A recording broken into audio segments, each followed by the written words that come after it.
Hi friends, నా పేరు Surendra. Welcome back to my channel. ఒక లైక్ కొట్టి స్టార్ట్ చేయండి వీడియో. సో కళ్యాణ్ వర్సెస్ డిమాన్లో ఎవరు తప్పు, సంజన వర్సెస్ రీతుల్లో ఎవరు తప్పు మాట్లాడుకుందాం. Please do like the video and share it, subscribe it and hype it మీకు నచ్చుతుంటే. స్ట్రైట్ అవే పాయింట్లోకి వెళ్ళిపోదాం. కళ్యాణ్ బంగారు కొండనిపించాడు అబ్బా ఈరోజు. నిజంగా అంటే కళ్యాణ్ మీద రెస్పెక్ట్ పెరిగిన రోజు ఈరోజు. ఆయన ఆర్గ్యుమెంట్స్లో కానీ, ఆయన మాట్లాడిన మాటల్లో కానీ, ఎక్కడే కానీ, అంటే నువ్వు గేమ్ పరంగా తీసుకో, ఆయన మాట్లాడిన మాటలు తప్పుగావు, ప్రతి పాయింట్ కరెక్టే maximum. Okay, so behaviour wise తీసుకో, ఎక్సలెంట్. అంటే నిజంగా చెప్తున్నా, ఈరోజు కళ్యాణ్ పొజిషన్లో ఇంకొకరు ఉంటే ఏంటంటే లిటిల్గా ఆయన గొంతు పట్టుకున్నాడు. అది మనకి కామెడీగా ఫ్లోలో అలా వెళ్ళింది, కానీ డిమాండ్ చాలా అట్టర్ రాంగ్ చేశాడు. ఎందుకు అతను నాకు అర్థం కాదు. డిమాండ్ ఇప్పుడు ఈరోజు కూడా సంజన ఈరోజు కాదు, ఆ రోజు కూడా ఆపింది. ఆ రోజు కూడా రీతు మీద తోసినప్పుడు ఆపింది ఏమే. చాలా మంచిగా చెప్తున్నా, మళ్ళీ అదే కంటిన్యూ చేశాడు. అంటే ఒక ఆర్గ్యుమెంట్లో నువ్వు తట్టుకోలేకపోయినా, ఒక కోపంలో ఉన్నా, నువ్వెంత మంచోడువైనా కావచ్చు, ఒక ఫ్రాక్షన్ ఆఫ్ సెకండ్లో నువ్వు టెంపర్మెంట్ కోల్పోయినా, విచక్షణ కోల్పోయినా, నువ్వు ఎటువంటి యాక్ట్ చేస్తావనేది దీనివల్ల అర్థమవుతుంది. మనిషి అంటే ఏంటి, బ్యాలెన్సింగ్ ఉంటమేగా.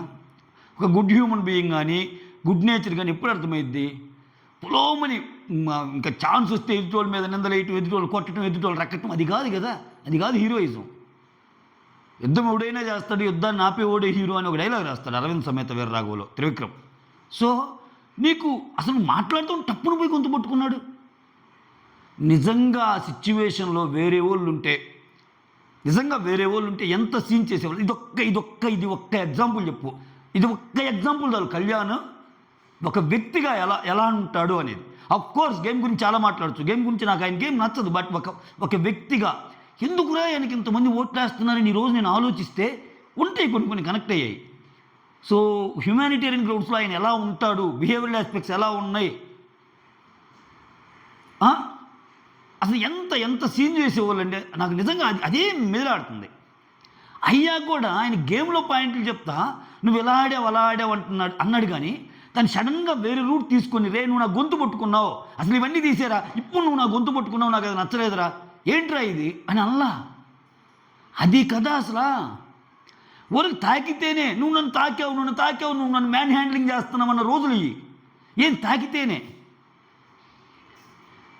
అటువంటి సిచ్యువేషన్లో అసలు ఏం చేసిన పని చాలా తక్కువ. ఈరోజు కళ్యాణ్ ఇంకా గట్టిగా అరవచ్చు. డిమాండ్ సరే, ఇతను పాయింట్లో స్ట్రెంత్ ఉందా అంటే ఏం స్ట్రెంత్ ఉందండి. కళ్యాణ్ వర్సెస్ డిమాండ్ జరిగిన నామినేషన్స్లో నేను అందుకే నామినేషన్స్ను నేను ముందే ప్రోమో రివ్యూ చేసేటప్పుడు కూడా కళ్యాణ్కి ఎడ్జ్ ఇచ్చింది. అందుకే నాకు అర్థమైపోయింది, ఎందుకంటే కళ్యాణ్ బాధపడుతుంది ఎందుకు. ఇప్పుడు ఆయన ఏం చెప్పాడు, నన్ను అసలు తీసేయద్దు అనేది కళ్యాణ్ మ్యాటర్ కాదు.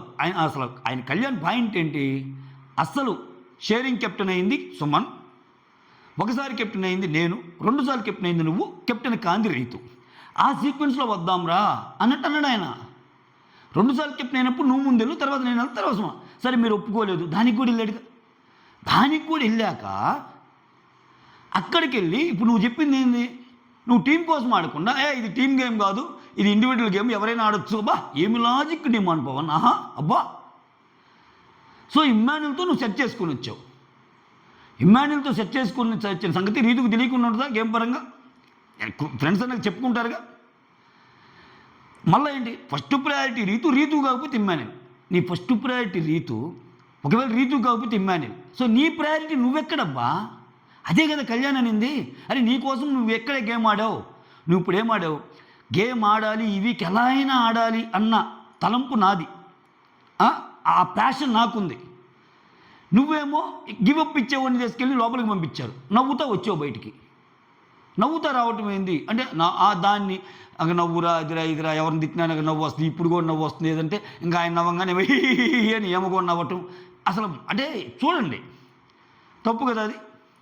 మాట్లాడతా సంజన రీతి విషయం కూడా మాట్లాడతాను. సో ఇక్కడ ప్రాబ్లం ఎక్కడంటే, ఈ అమ్మాయి ఏం చేసింది, వీళ్ళిద్దరు పడేటప్పుడు తెలివిగా దాన్ని కవర్ చేయడానికి కొంచెం డెమాన్కి సపోర్ట్గా రావాలని చూసింది. ఇంక ఇతను ఆ అమ్మాయి మీద పాయింట్లు కూడా పెట్టాడు. ఏంటి మీరేం చేశారు నాకు ఇంతవరకు అని. ఓకే, నిజమే కదా, ఏం చేశారు కళ్యాణ్కి? ఏం చేయలేదు కదా. ఆ 4th వీక్లో కూడా వీళ్ళిద్దరు కలిసి అప్పటి నుంచే కళ్యాణ్కి దెబ్బేశారు. అదే ఆయన మాట్లాడాడు. ఏమేమంటే తెలివిగా, నువ్వు ఆల్రెడీ నమ్మకం లేదన్నావు కదా, నమ్మకం లేదన్నప్పుడు దెబ్బేసా. ఎంత నమ్మకం లేదనుకున్నా ఒక ఫ్రెండ్ అన్నప్పుడు ఒక కూసంత ఉంటుంది కదా, మరి మీలాగా ఉండరు కదా అందరూ.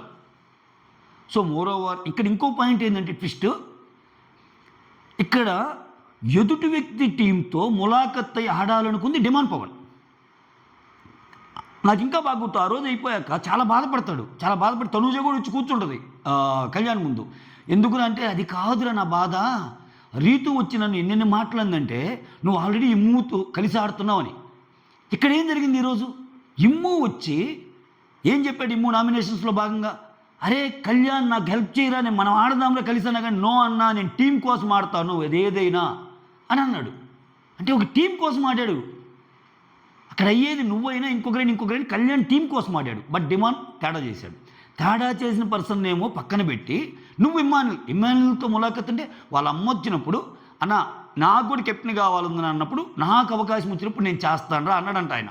దాంట్లో భాగంగానే ఈరోజు అడిగి టీముల మధ్య సందర్భం వచ్చినప్పుడు కూడా నో అన్నా, నేను నా టీం కోసమే ఆడతాను, నేను నా టీం కోసమే ఆడతానన్న కళ్యాణ్ ఎక్కడా? వీటిల్లో ఇన్ని జిమ్ముక్కులు పెట్టుకొని ఇన్ని ఇది పెట్టుకొని ఆయనతో ములాఖత్ అయ్యి మళ్ళీ మాదేదో కరెక్ట్, మాదేదో అసలు మేము పొడి చేసామని ఈ గేమ్ ప్లాన్ ఏంటి? ఇది వరస్ట్ గేమ్ ప్లాన్ కాదా? కవర్ చేసుకుంటూ నవ్వుతున్నాడు కానీ డిమాను. నాకు తెలిసి గట్టి క్లాస్ పడితే ఏమన్నా అయిద్దో నాకు తెలియదు అసలు.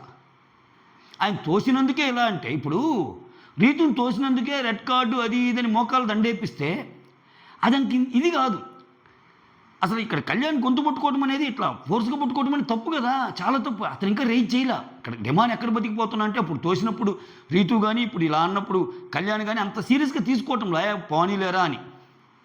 నిజంగా అది వేరే వాళ్ళు అయితే నీకు అటువంటి ఎగ్జాంపుల్స్ ఉన్నాయిగా. నువ్వు సరదాగా ఇలా అన్నా కానీ మ్యాన్ హ్యాండ్లింగ్ అని ఇదిన్నప్పుడు, నువ్వు సరదాగా ఇలా అంటేనే మ్యాన్ హ్యాండ్లింగ్ అయితే ఈరోజు నువ్వు చేసిన దానికి ఇంకా మ్యాన్ హ్యాండ్లింగ్కి ఎన్ని స్క్వేర్లు ఎన్ని క్యూబ్లు ఎంత పెట్టాలి? ఇదే నేర్పింది. చాలా చాలా తప్పు చేశాడు. చాలా అంటే చాలా జోవియల్గా ఉంటాడు డిమాండ్. అసలు ఈరోజు ఏమైందో ఏమో పాపం మనకి నాకే బాధ వేసింది. అసలు ఎందుకు ఇలా తయారు చేస్తున్నాడు ఇతనికి, ఏమి ఎందుకు ఇతనే పాడు చేసుకుంటున్నాడు ఇంతమంది చెప్పినా అని. టక్కన నాకు వచ్చింది సంజన, అరే ఏం చేస్తున్నావు వాగుని అంటే ఎంత కన్సర్న్ ఉంది ఆమెకి, ఎంత కన్సర్న్ ఉంది. సో ఇంక మళ్ళా ఇంకా దాంట్లో పాయింట్లు ఎతికి అది ఎతికి ఇది ఎతికి చెప్పను. ఓవరాల్గా కళ్యాణ్ సూపర్ అంతే.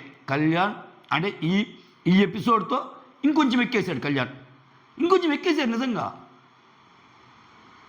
సూపర్ అంటే సూపర్ అబ్బా.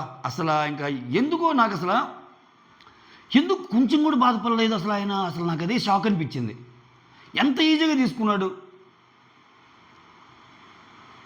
అది matter. Next Sanjana and Ritu. Sanjana నోరు జారటం 100% తప్పు. దాన్ని కరెక్ట్ అంటే ఇంకా ఇది రీతు బాధపడటంలో అర్థం ఉంది వీళ్ళిద్దరి విషయంలో. ఓకే, ఇక్కడ మనకి ఎపిసోడ్ స్టార్టింగ్లో కూడా చెప్పడం ఏం చూపించా అంటే ఈమెకి ఏదో ఒక మూల బాధ ఉంది. అంటే నేను ఎంత జోవియల్గా ఉంటున్నా ఈ పిల్లతో అంటే చాలాసార్లు అంటది, ఒరే నీకు నా మీద ఏం లేదు, నువ్వెందుకు దిక్కుమంటే నా మీదకి వస్తున్నావు అన్నట్టు అంటే సంజన. అలా అన్నప్పుడు ప్రతిసారి రీతు ఏం చేస్తుందంటే ఆమెనే నామినేషన్ వేయటానికి కానీ ఆమెనే పాయింట్లు పెట్టడానికి కానీ చేస్తుంది. ఓకే, అది గేమ్లో భాగం. అంటే ఆమె ఒకవేళ అలా చేసినా ఏమా వేరేలాగా చెప్పాల్సింది అనేది యూసేజ్ ఆఫ్ వర్డ్స్ చాలా ఇంపార్టెంట్. ఇప్పుడు సింపుల్ అబ్బా, బిగ్ బాస్ ఏమన్నాడు ఓపెన్ నామినేషన్ అప్పుడు, ఈ ఓపెన్ నామినేషన్ మీలోని ధైర్యాన్ని పరీక్షిస్తుంది అన్నాడు. అక్కడ అందరూ ధైర్యంగా నామినేషన్ చేశారా? ధైర్యం అంటే నీ మనసులో బాగుంది ధైర్యంగా చెప్పటం, అలా జరిగిందా? అక్కడ చాలామంది కలిసిపోయారు, చాలామంది లేదురా ఇంక నువ్వు నేను బాగుందాం అనుకున్నారు, దివ్య అండ్ తనుజ వాళ్ళు అంతా ఓకే అయిపోయింది.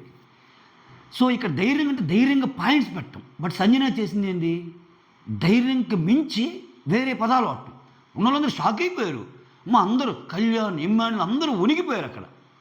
అంటే ఆ మాటలు ఎట్లా పోతాయో ఏంటో.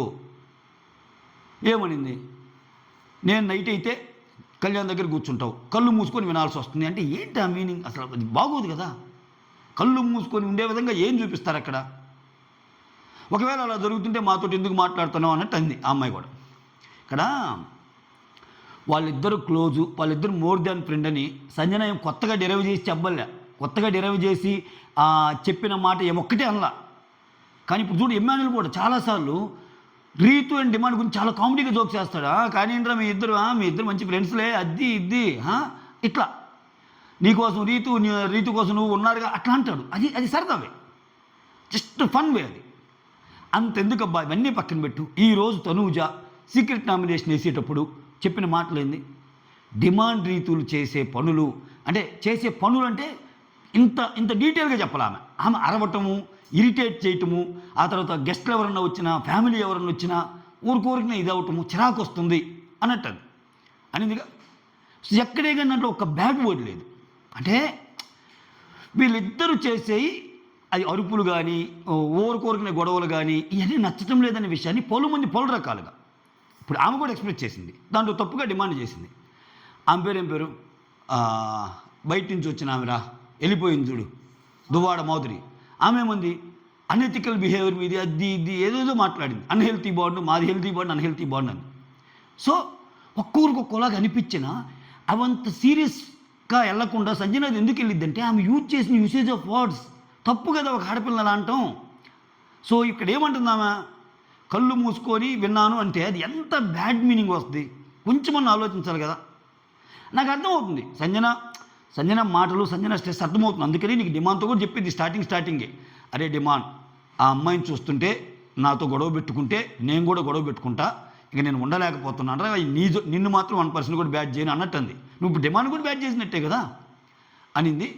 ఆ తర్వాత ఇంకో చోట తనూజని కూడా అడిగిద్ది. తనూజని ఏమడిగిద్ది, ఏంట్రా అసలు వీళ్ళిద్దరు లవర్సా లేకపోతే ఫ్రెండ్సా, మోర్ దాన్ ఫ్రెండ్సా ఇలా అడిగినప్పుడు వాళ్ళైతే లవర్స్ ఏం కాదు. మరి లవర్స్ కానిప్పుడు ఎందుకు ఇలా కూర్చోవటం ఇవన్నీ అంటే వాళ్ళకి లేని బాధ నీకెందుకు, వాళ్ళు కంఫర్ట్గానే ఉన్నారు కదా అని తనూజే చెప్తుంది. ఓకే, అప్పటికైనా ఆమెకు అర్థం కావాలి కదా. నీకు ఏదైనా పాయింట్స్ ఉంటే వేరే పెట్టబ్బా. ఆమె ఏముంది, ఆమె ఇప్పుడు లాంగ్ బ్యాక్ పతివ్రత శిరోమణి అన్నట్టు యూజ్ చేసిందంట. అంత బూతును ఆమె వాడేవు కదా. ఇప్పుడు ఏం చేస్తున్నారు సోషల్ మీడియాలో, సంజనాన్ని మాత్రం పతివ్రత శిరోమణి అన్నప్పుడు ఏమాయన వాటి పెద్ద పదమా అన్నట్టు అంటున్నారు.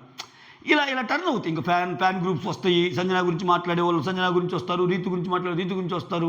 ఇక్కడ అవన్నీ పక్కన పెడితే ఓవరాల్గా ఇప్పుడు ఒక ఎక్స్ప్రెషన్ కానీ ఒక మాట అన్నప్పుడు అక్కడ హౌస్ మొత్తం షాక్ అయ్యారంటే అసలు అయ్యిందా, ఇంకా దానికి మించిందా, దానికి మించేమన్నా అందా, మనకు కట్ చేశారు ఇంకొన్ని చూపించలేక మనం కూడా వచ్చింది నాకైతే. ఎందుకంటే మీరు ఒక ఆడపిల్ల మాట్లాడటం తప్పని ఇమ్ము బాగా స్టాండ్ తీసుకుంటాడు, నిజంగా నచ్చాడు ఆ టైంలో ఇమ్ము. అట్ ద సేమ్ టైం ఇక్కడ అంటే బాగల ఆ మాట అంటమైతే బాగల. నువ్వు పాయింట్స్ ఎన్నైనా పాయింట్స్ పెట్టు, నువ్వు స్ట్రాటజీస్ వేస్తావు, నీ గురించి నాకు తెలిసి అయింది పెట్టు. సో ఇక్కడ రీతుకు 2 ఆప్షన్లు ఇచ్చినప్పుడు సంజన పేరు రాగానే, సంజన వచ్చి ఫైర్ స్టోమ్ నుంచి వచ్చినప్పటి నుంచి ఆట లేదనగానే ఆమెకి సర్రని. సరే ఇక్కడ ఆమె రీజన్స్ ఆమెకు ఉండొచ్చు. ఇప్పుడు నేను సంజనాని ఆబ్వియస్గా బిగ్ బాస్ టీం తొక్కేశారు సంజనాని, అది నేను చాలాసార్లు చెప్పాను. ఆమెను ఆటనీయకుండా తొక్కేశారు, సాక్రిఫైజులతో తొక్కేశారు. ఈ రోజు కూడా తనూజని చేసేటప్పుడు నేను వద్దురా నువ్వు నాకు స్ట్రాంగ్ అంతే, నువ్వు స్ట్రాంగ్ అని చేస్తున్నా, నాకు ఏ రీజన్స్ లేవు అని ఎందుకు చెప్పిందంటే ఆమె ఒకరితో సున్నం పెట్టుకునే ఆలోచన లేదు. యాక్చువల్లీ సేఫ్ నామినేషన్ సంజన వేసింది. వేరే పాయింట్ చెప్పాలిగా, సేఫ్ అయినా పర్లేదురా నాకు ఇంతకు మించి లేదు అంటుంది ఆమె. మీరు ఏమైనా అనుకో నాకు ఇంతకు మించింది లేదు అంటే ఇప్పుడున్న సిచ్యువేషన్ నేను ఎవరితో గొడవ పెట్టుకునే ఉద్దేశం లేదు అన్నట్టు ఆమె మూవ్ అని అయిపోతుంది. సరే ఇంకా రీతు ఇంతవరకు ఎవరు వేయలేదు కదా, ఒక నామినేషన్ వేస్తే పడి ఉంటుంది అనుకుందో ఏమో, మొత్తానికి సంజన నీ నామినేషన్లోకి వేసేసింది. సంజన ఇంకెవరన్నా చేశారా రీతు కాకుండా? సుమన్ కూడా చేశాడు. అది సీక్రెట్ నామినేషన్. ఓకే, ఇట్లా జరుగుతున్నప్పుడు ఖచ్చితంగా రేపు ఖచ్చితంగా క్లాస్ ఉంటుంది, ఇద్దరికి ఉంటుంది, సంజనాకు ఉంటుంది, డిమాండ్కి ఉంటుంది. నాకు తెలిసి 2 రెడ్ కార్డులు పట్టుకొని వస్తాడు. సంజనాకు రెడ్ కార్డు, డిమాండ్కు రెడ్ కార్డు. వీళ్ళిద్దరిలో ఒకరిని పంపిద్దాం, ఎవరిని చేతులు ఎత్తమన్నా ఎత్తాడు నాకు సార్. ఎందుకంటే ఎత్తకపోతే అక్కడ ఖచ్చితంగా ఇది రాదు. ఏంటి ఇంక ఎంతంటే అంత మాట్లాడేస్తారా అన్నట్టు వస్తుంది. చూడాలి ఏం జరిగిద్దో. సో మోరోవర్ ఏం తెలివిగలని కూడా కాదబ్బా, అంత ఆలోచన ఉండదు సంజన గారికి. ఎందుకంటే ఇప్పుడు నిజంగా రీతు నామినేషన్లో లేదు, రీతు కెప్టెన్గా ఉంది. సో రీతుతో పెట్టుకుంటే కొంచెం గొప్ప ఆమె పడే ఓట్లు ఆమె ఇప్పుడు సంజనాకి అగెనిస్ట్గా వేస్తారుగా. ఇప్పుడు సంజన దివ్య లాస్ట్లో ఉంటే ఆ దివ్యాన్ని సేవ్ చేయడానికి వేస్తారు వాళ్ళు. పాపం అటువంటి క్యాలిక్యులేషన్స్ కూడా ఏమి తెలియవు. అయ్యో గేమ్ పరంగా ఇట్టుండాలని చాలా జెన్యున్గానే వెళ్ళిపోతూ ఉంటుంది. బట్ ఈరోజు చేసింది మాత్రం వర్డ్స్ కంపల్సరీ లూజ్ అయింది. అసలు అది వేరే లెవెల్ వర్డ్స్ యూజ్ చేసింది. దానివల్ల ఏంటంటే మొత్తం పక్కెళ్ళిపోయింది అది. సో అంతే, ఈరోజు ఇంకా ఒక్క రీతు తప్పితే ఇంక అందరు నామినేషన్లోకి వచ్చేసారు. అందరూ ఇంకా రకరకాల రీజన్స్ చేశారు. ఇంకా నాకు ఇంకా ఎక్కటం ఈరోజు ఈ 2 పాయింట్లే ఎక్కువ చెప్దామని అనుకున్నా, ఎందుకంటే ఈ 2 మేజర్ థింగ్స్ కాబట్టి. That's all. Thank you so much. Signing off, me Surendra.